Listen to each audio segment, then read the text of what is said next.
So our first question is, what advice would you give to someone trying to decide between applying for a master's or PhD? And there's kind of like another sub question, I would say, is what should someone look for in a program when they're trying to decide to apply? Whoever Anyone feels want to- compelled. Yeah. When I saw this question, I mean, the most impressing thing that came to my mind was stipends. And I think that there can be a vast difference in availability of stipends, especially TA stipend, teaching assistant stipends for master's students. My own program does have TAs that are master's students, but that is not universal in my experience. So being sure to figure out how you're going to be supported, that's just a general number one advice for graduate school, like what is going to pay your bills, hopefully not just a whole bunch of loans. Because I would say the majority of PhD programs in the US are going to be something associated with a stipend, whether that's coming from a grant or from somebody's startup fund or from teaching assistant. And so that's something you should look into for any program. But for masters, I think that it's less common relatively if a master's program is supported by TA positions. I don't think that that's as universal. I think that availability of stipends and TA positions also varies dramatically among schools that offer PhD programs versus schools that only offer master's programs. So I'm at Cal State, and we don't have the opportunity to advise PhD students. So all of my graduate students and all of the graduate students in our department are master's students, and we have wide availability for TA positions, but our institutional support stops there. We can't offer tuition waivers to our students, and tuition waivers, in addition to assistantships or research assistantships or teaching assistantships, is another important thing to consider when choosing a program or choosing whether or not you're going to be able to make things work out financially. Aside from the funding aspect, where PhD programs often have higher level of support, I think it's important for you to think about whether or not a longer term commitment for a PhD is appropriate for you.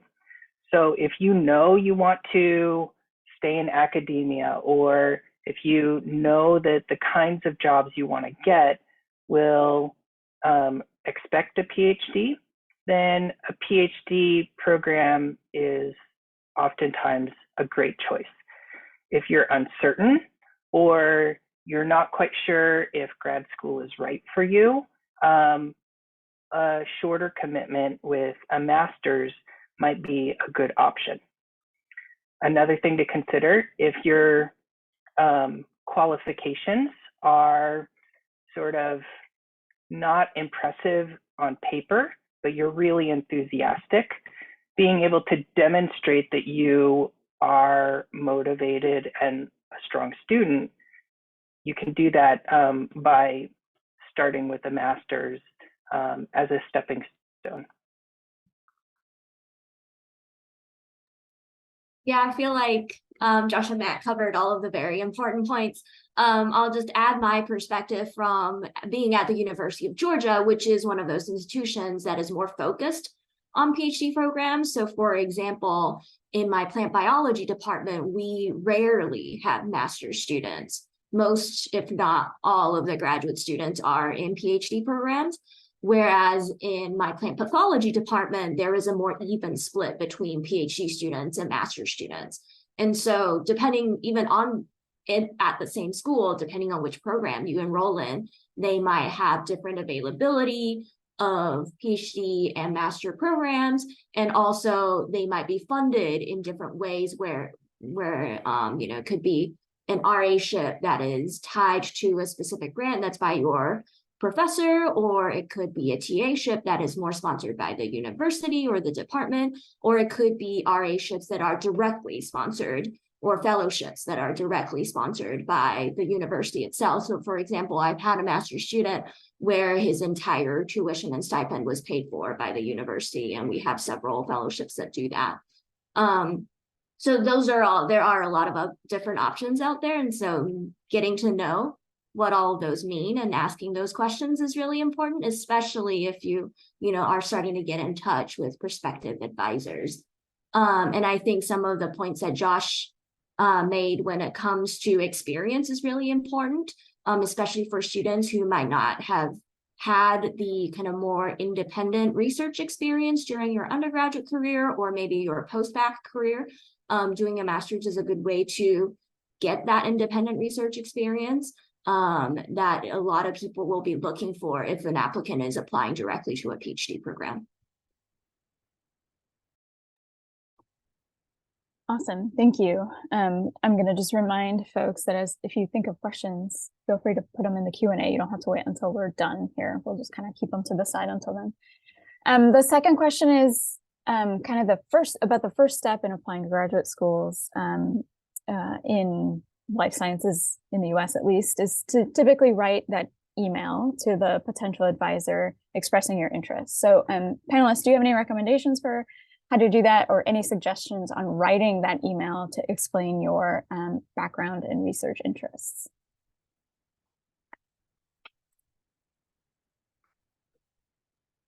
I can go ahead this time.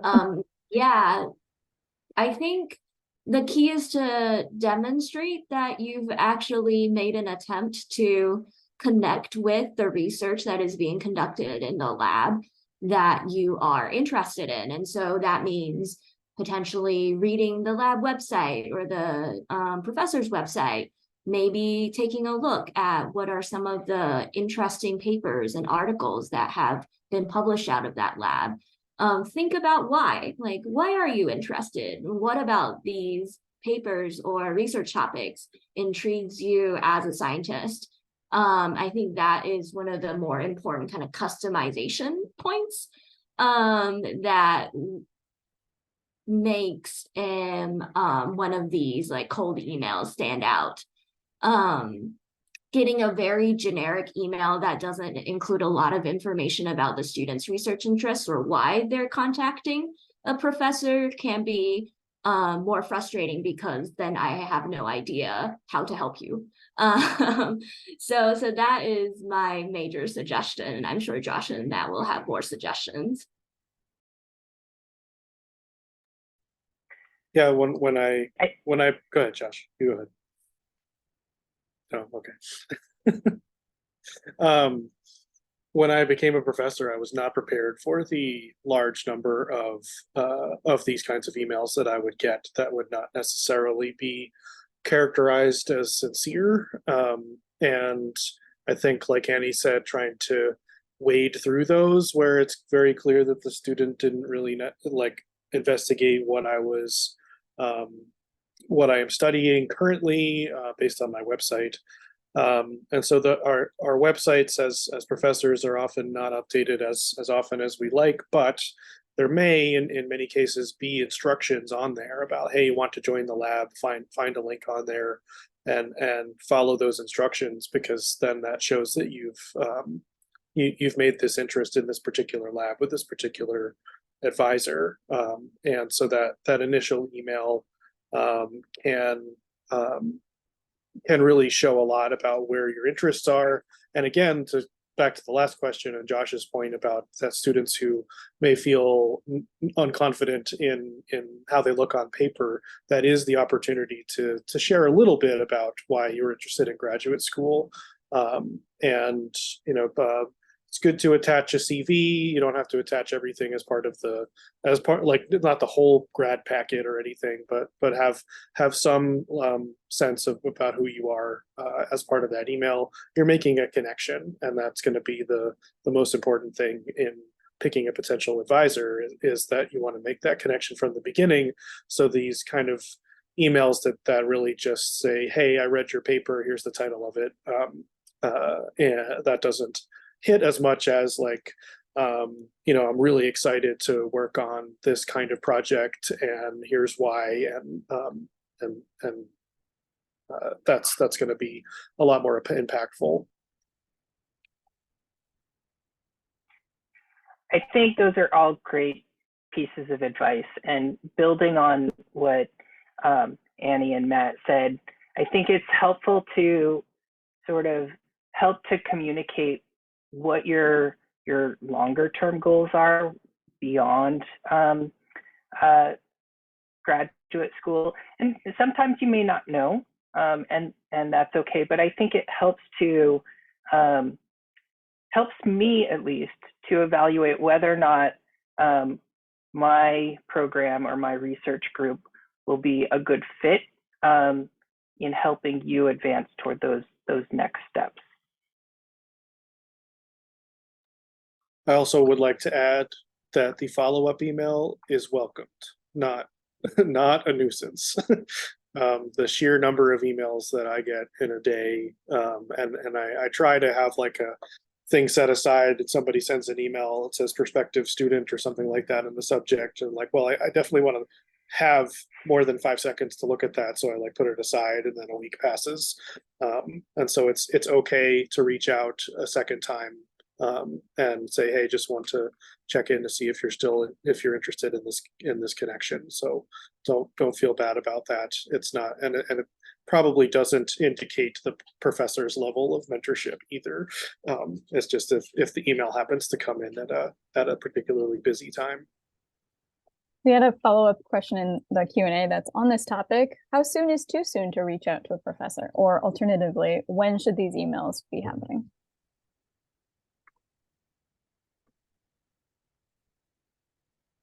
Well, I think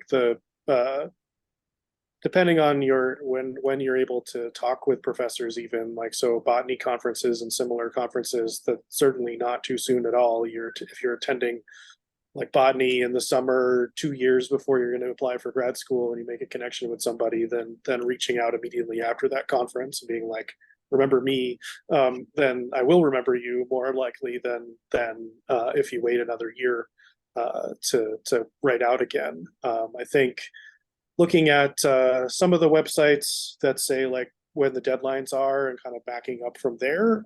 So most of the time you're looking at deadlines in mid to late November, December, January. And so a really great time to look into this is the summer and fall semester before that.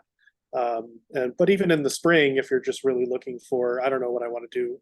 I know I want to go to grad school. I know I want to study, in our cases, plants, but I don't know what's going on. You know, that's the spring is the time. The spring before you start applying would be the time to be looking at like papers of potential professors, and then maybe start reaching out in the summer. But other people might prefer earlier.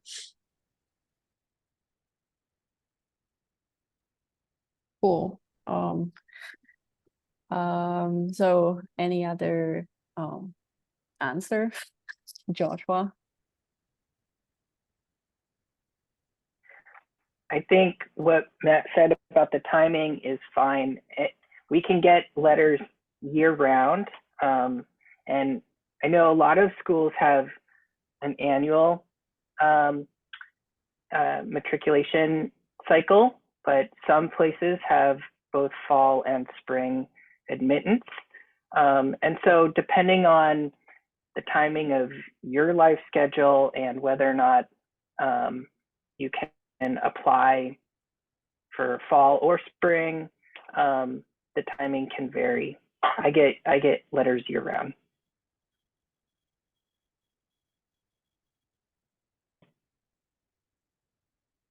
Or you have any opinions? I've got nothing else to add. That those are great. Okay. Then we can move on. Oh, Matt. I did sorry. see the thing that popped up. How late is to reach out to a professor? Well, if it's after the deadline, then you're going to need to wait until the following year. Maybe this is skipping ahead a little bit, but I think I don't know what Annie and Josh might have experience with, but for the most part, the way for my lab, the way to enter grad school is we don't have rotations in my department. And so the way to get in is to get the thumbs up from an advisor. And so that the process of connecting with an advisor so that that advisor is like, yep, I'm going to support your application when it goes to the school. That's the important first connection. You know, so just sending in an application blind without with nobody seeing it ahead of time, like the advisor, is not going to get as far as if you've made that connection ahead of time. And so the too late part, you know, if the application is December 1st, you should really be talking and hopefully having a Zoom call with the prospective advisor sometime in October or November before that all happens, because you want to know. I mean, some of these things cost money too, so you want to know if there's no chance of you getting in, then you don't want to spend your $75. But if there's a real connection, then you want to have that advisor being your champion to the grad selection committee of whatever school you're applying to. At least that's how it works where I am. So that's the reason for backing up maybe an additional month before that deadline, at least. Yeah, and so I'll jump in here because at UGA, we do have the contrasting kind of program where for our integrated plant sciences PhD program, we do have rotations. So students apply to that umbrella program, and then their first semester, they are able to choose 3 different labs to rotate in, and that can be across 11 different departments that do something related to plant sciences. So it's a really broad range. And so in that case, because there are rotations, most students do still reach out to prospective advisors before they apply to the umbrella program.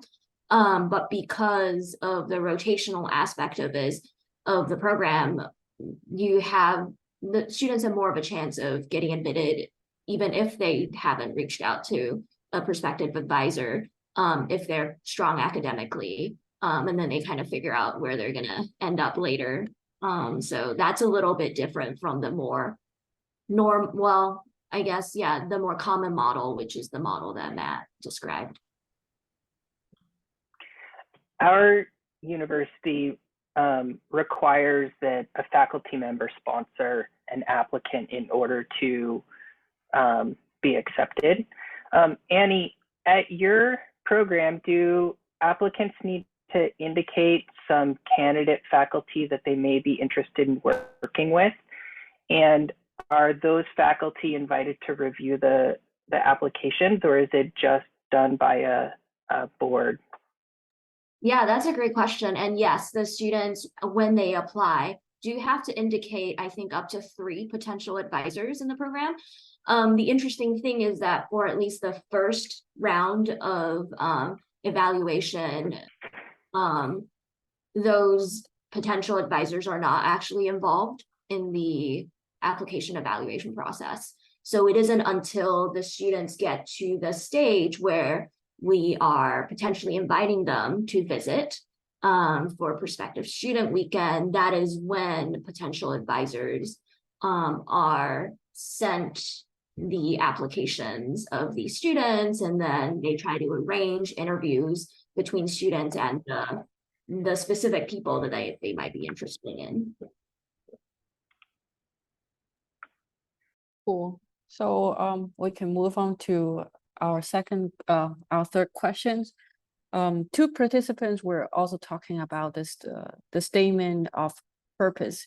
So what details should be included in that document?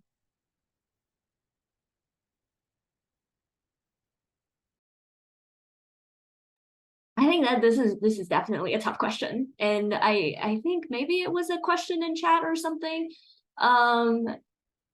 Yeah, oh wait, this was a question in the Q&A. Yeah, like a statement of purpose versus a personal statement. I think some schools have 2 different statements, and some schools it's just the same thing. It really depends on the university.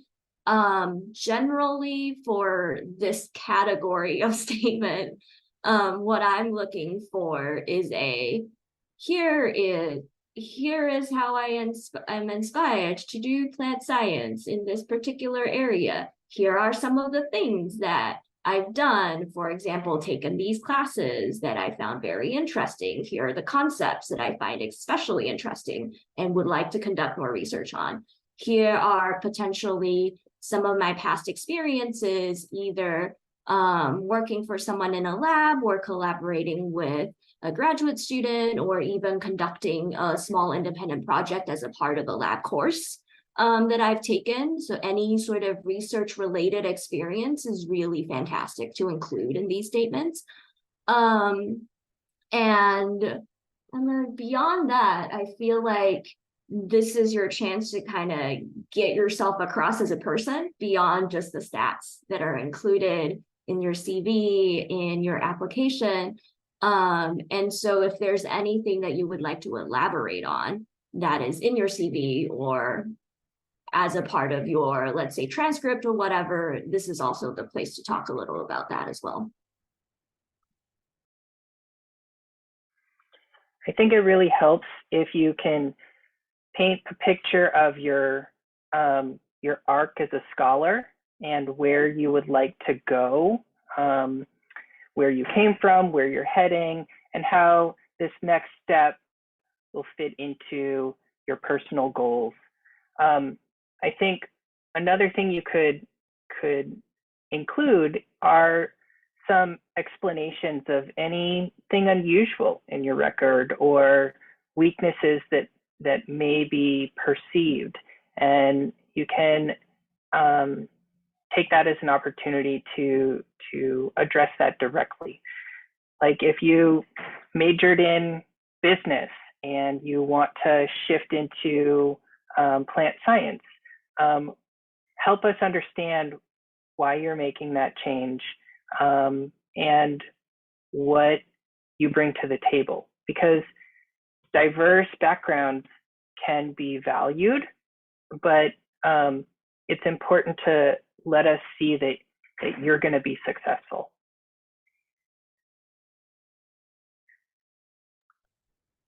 Yeah, I agree with all of that. It's also a writing sample, and so that's another aspect that we don't get to see.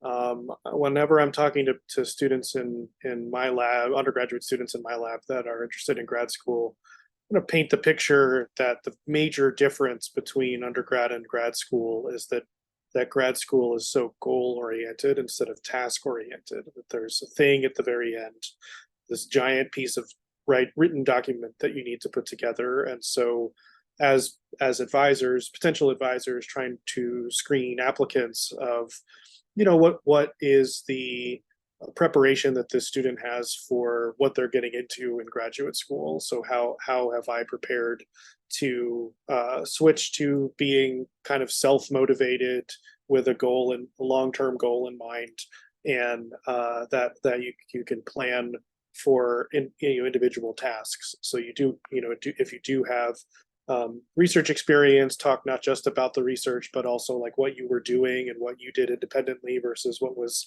the group doing, and kind of give the sense that you are approaching this grad school opportunity as not as somebody flippantly put it back when I was in grad school of like, well, I'm just good at school, so I'm going to do more school. It's tremendously different. And so students who go into it with a mindset that they're switching to this long-term focus on a goal in the future are going to be more successful. And that's what I like to see in the applicants. And then we are going to move on to our next question from Allison. She's asking, what advice do you have on starting the process for finding what university or what lab specifically would fit for your master or PhD?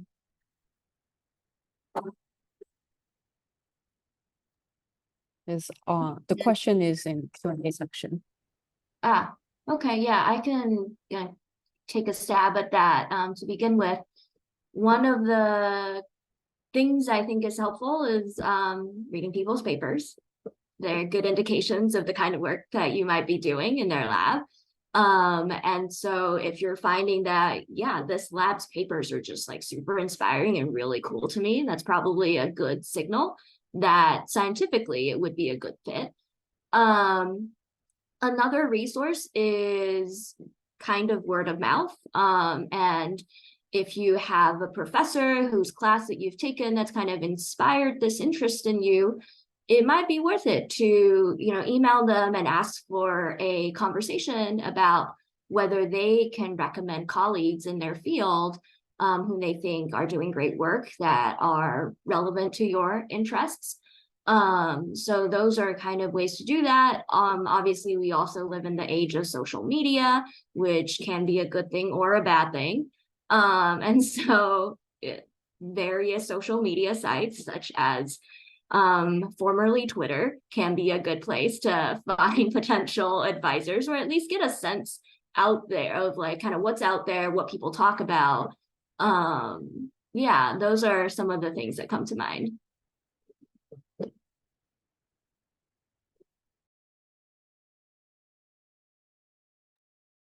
Josh or Matt, do you have anything to add on to these questions? Yeah, I think fit is a difficult thing, and a lot of times it's not quite obvious what the best questions to ask. And this kind of gets into, after you get past that first email and you start to make a Zoom call of initial interest, or even if it's a formal interview process, that really getting an understanding for what that scientist is like as a mentor, because that's different. You can have somebody who's written the best, most advancing paper of the year, but they don't match the mentorship style that you would prefer. If you're the kind of person who likes to, I've had two PhD students advance, and they could not be more different in how their mentorship styles they want. One that like to come into the weekly meeting with like a giant checklist and like, here, we're just going to go through the things and then I don't see her again for a week. And then another student who likes to sit in the office next to mine and can just like turn to her right whenever she needs to talk to me. And if that second type of mentorship is what you need, but your advisor's the type that is like never in the office and is always off doing some admin thing, or is taking 6-week field trips in the middle of the semester and like, okay, I'll check in with you when I get back, that may not be the right match. And so being able to ask these questions when you get into the sort of Zoom call stage with a professor of like, what's your mentorship style? How do you work with students? How do you what's the expectation for me being in the lab, is the sort of questions that you can get at, whether this is the person who can let you be independent versus the kind of person who's like, I really like to make sure everybody's here 9 to 5. Those are different strategies. Some work different for others. So it's a trade-off, but that's this is somebody, if for a PhD, this is somebody you're going to be spending 6 years with maybe, and you want to get that right. So it's important to ask questions that are important for your day-to-day life too. I think talking to other students in the lab and the program can also give you insight into how a mentorship style, like the mentorship style of a person, or how collegiate department is, or how much support there is, or getting a feel for the culture of the lab or the department is also a really important step in assessing whether or not a program or advisor is a good fit.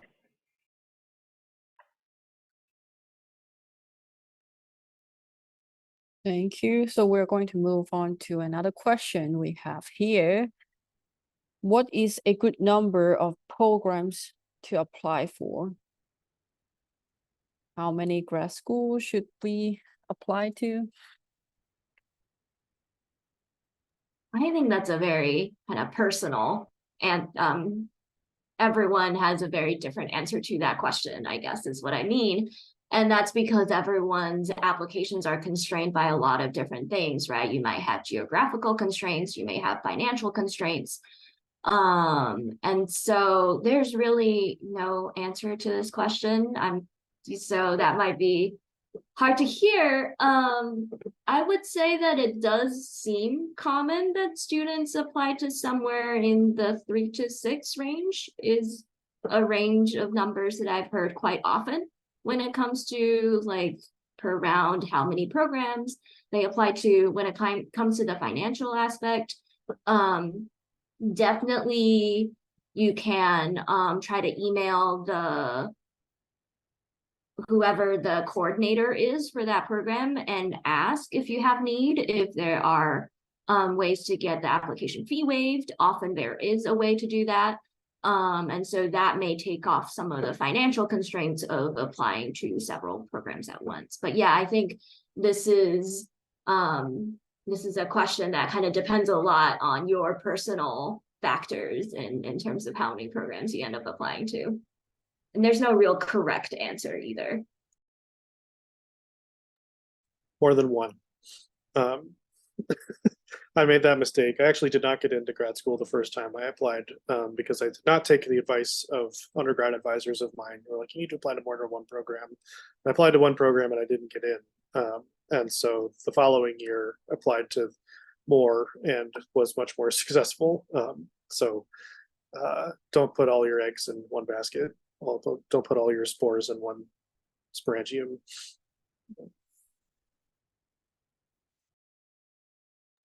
I just want to jump in to add, because Annie brought it up, that this can be a question of finances, because there are often application fees for applying.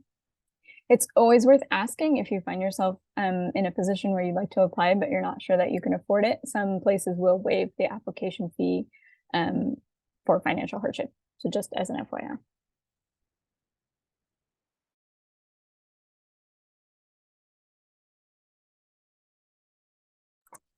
Okay, since we're talking of finances, I guess I've segued us into the next sort of topic. Thinking about funding opportunities and how that works in graduate school as a general sort of discussion point. And then specifically in the Q&A, somebody has asked, how do you go, or what advice do you have for asking potential advisors what the financial realities of the program are like, or getting that information? What advice do you all have?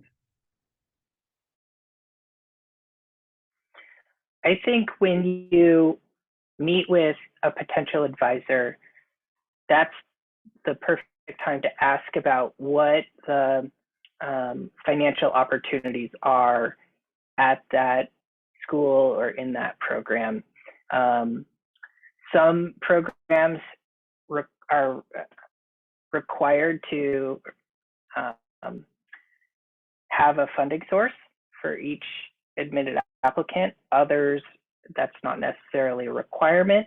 And I think there's a huge variation in what kinds of levels of support different programs offer, what the stipend is, what you're expected to do as part of that assistantship, whether it's research or teaching, or just doing your research. So I think talking to the potential advisor is the best place to get that information up front. And then on acceptance, you can explore some of the finer points of what they're offering you. Because sometimes there are special fellowships that are limited and competitive that are only made available after you've been accepted.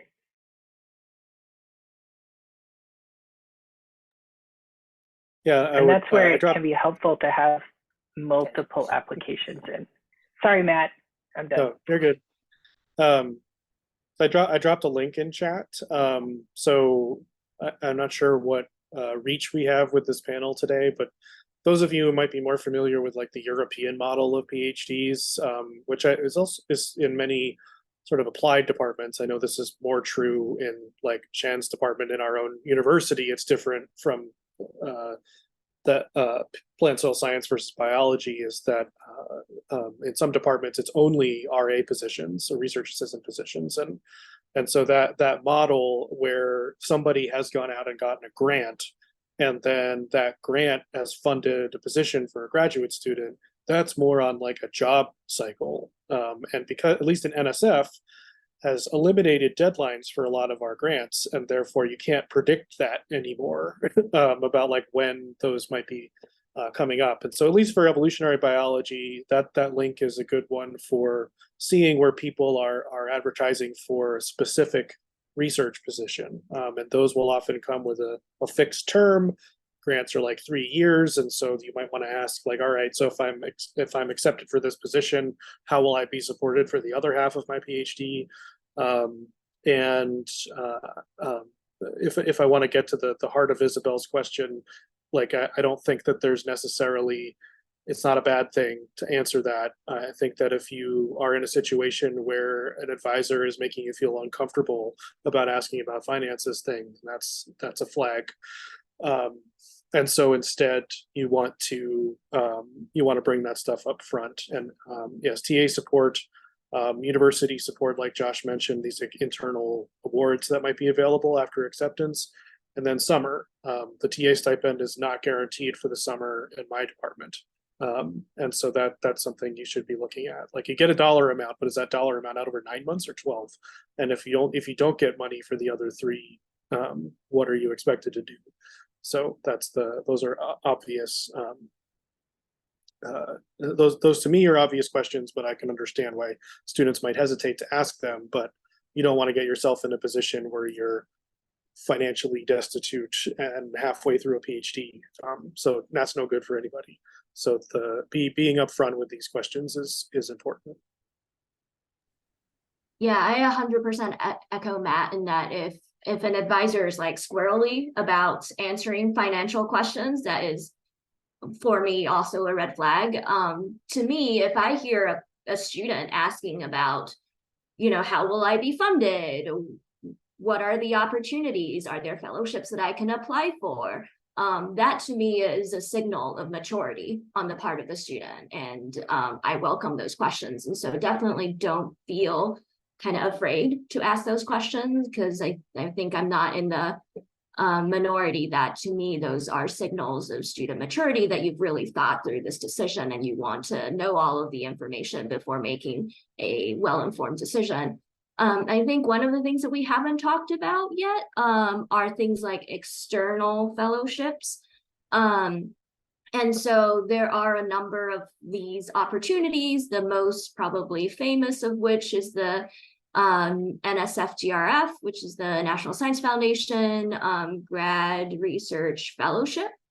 And so these sorts of fellowships are essentially funding for graduate stipends and tuition waivers that come from sources that are outside of the potential professor that you're applying to work with or the university or program that you're applying to join. So in the case of the NSF one, it is funded by the National Science Foundation. It is a very competitive process where you submit a research statement and a personal statement, and then they evaluate all of the applications. And then every year for specific fields, a number of students are funded for 3 full years of their PhD.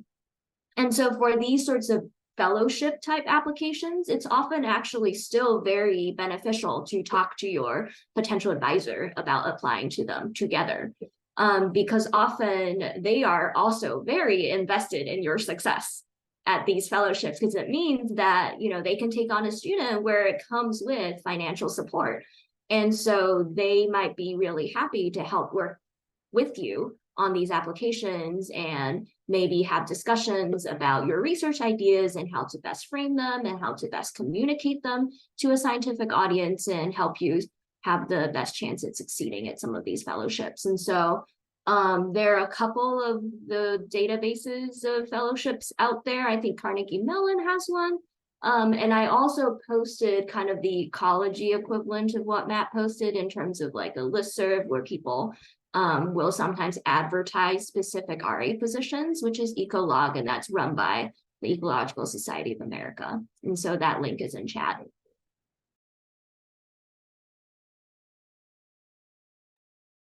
George, do you have anything to add on to this question?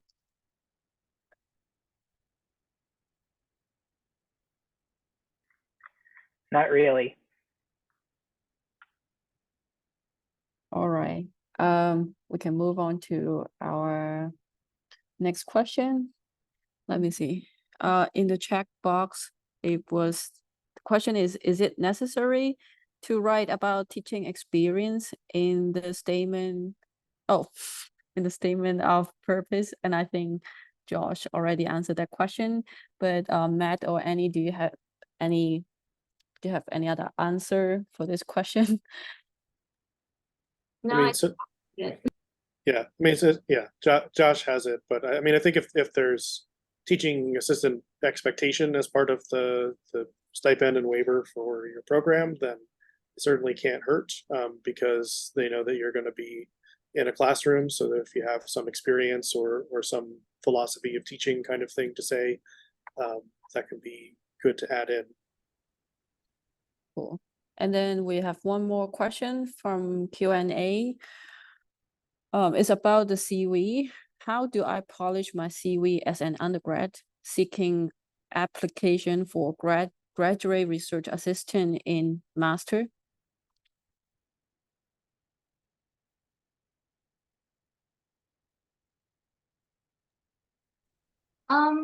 I don't know that a lot of polishing is necessary. I think getting the facts across clearly is the most important thing that you can do with a CV.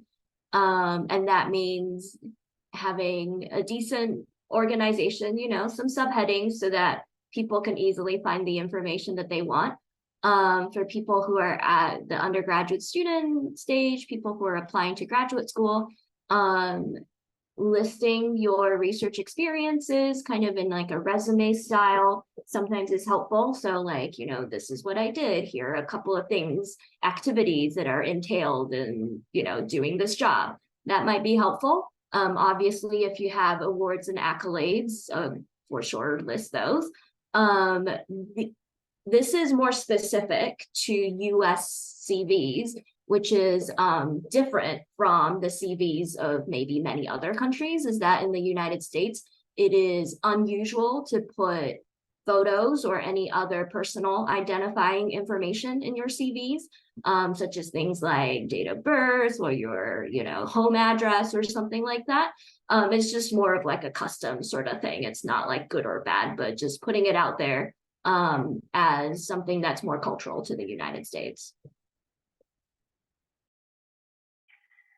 I think if you lack a lot of experience, then you can also include some things like class projects that you've completed, or other aspects of your record, including say courses that you've taken, and that can help sort of give a bigger, more holistic picture of who you are as a candidate and a scholar, that maybe you would then omit as you progress through your career. I recently had a CV workshop with my lab, which has undergraduates, master's students, PhD students, and a postdoc. And one of the things they requested is, they asked me if I could find my CV from grad school. And I could get back to the second year of grad school, and I definitely had high school jobs on it. And so relevant experience, of course, like, you know, if it's something that's going to be relevant to research or even just interest in science, that kind of corroborates what you're writing in your statement of purpose. But nobody is really expecting to find these, you know, don't go based on an associate professor's current CV as something that you need to get into grad school. I think, and especially for if you don't have the research experience, like Josh mentioned, like other experiences that you have, techniques that you've done.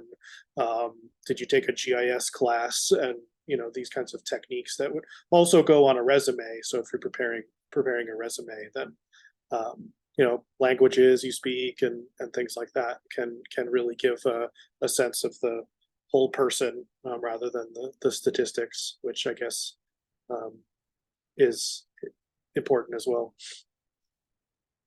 Yeah, I might just add to that really quickly.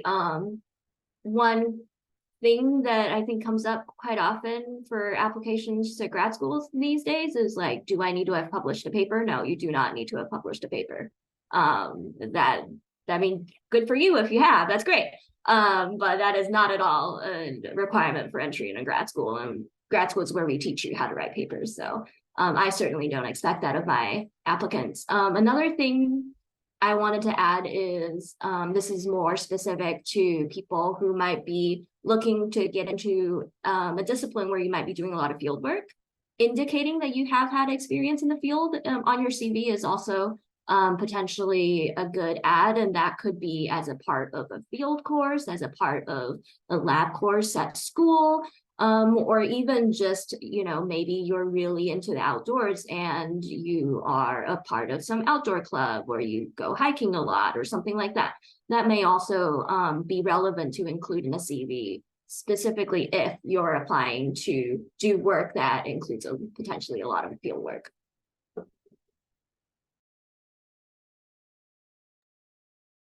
Cool. And then we still have time and we can answer one more question. What question should I ask, or should I talk to, like, how should I talk to my potential advisors? What question should I ask them?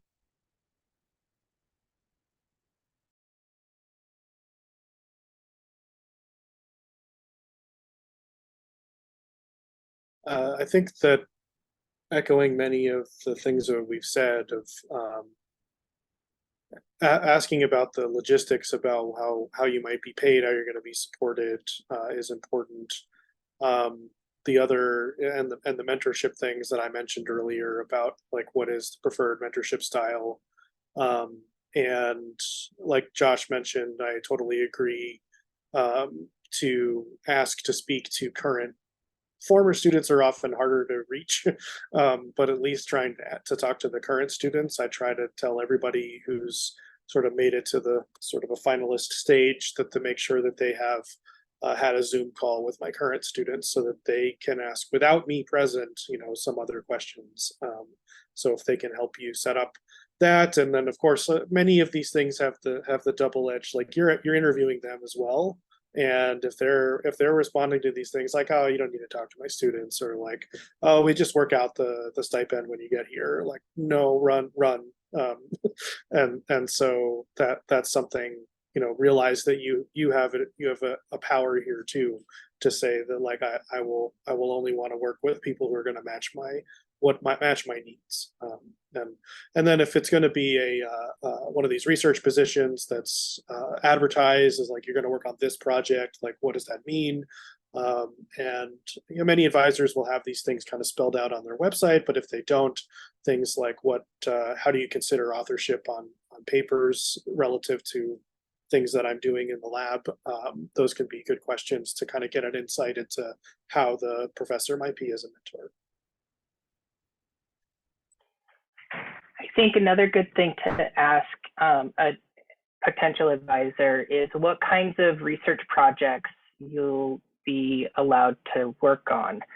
Some are set projects and you'll take a piece of something for an NSF grant. Other times you'll be allowed to develop your own project within the scope of the research program that you're in. Other times it might be, I've got this idea and we'll need to go out and find funding for doing a new project, but this is something that the advisor has been thinking about and they can hand that to you. I think one thing you might want to be aware of as you're applying for masters versus PhDs is that developing a project from the ground up can take longer than if you are handed the kernel of an idea and you've got your advisors thought about the details about how logistically you'll make it work. And so a master's project is usually smaller and more discrete in scope. And there's less of an expectation that you'll develop something independently.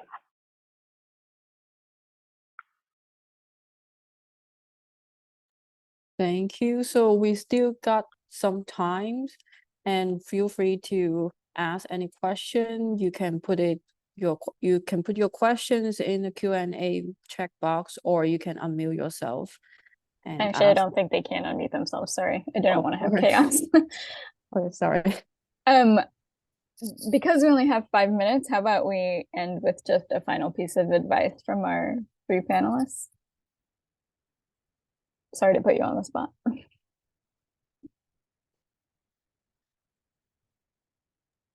I think, yeah, I feel like the big take home from this panel, so far is just to put yourself out there. Like I think a lot of the answers that we've given during this panel is like, well, it depends. It depends on you. It depends on your prospective advisor. It depends on the program you're applying to. And all of this is this is information that you're not going to get until you actually reach out to the person that you're interested in working with and to the program that you are interested in joining. So I guess my biggest piece of advice is, get all your ducks in a row in terms of the things that you're going to send out, and just put yourself out there, and better to do it sooner rather than later.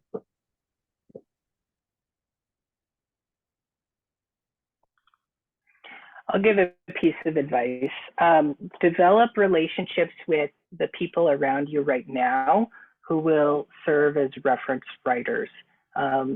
Get involved in someone's lab or talk to your instructors in office hours.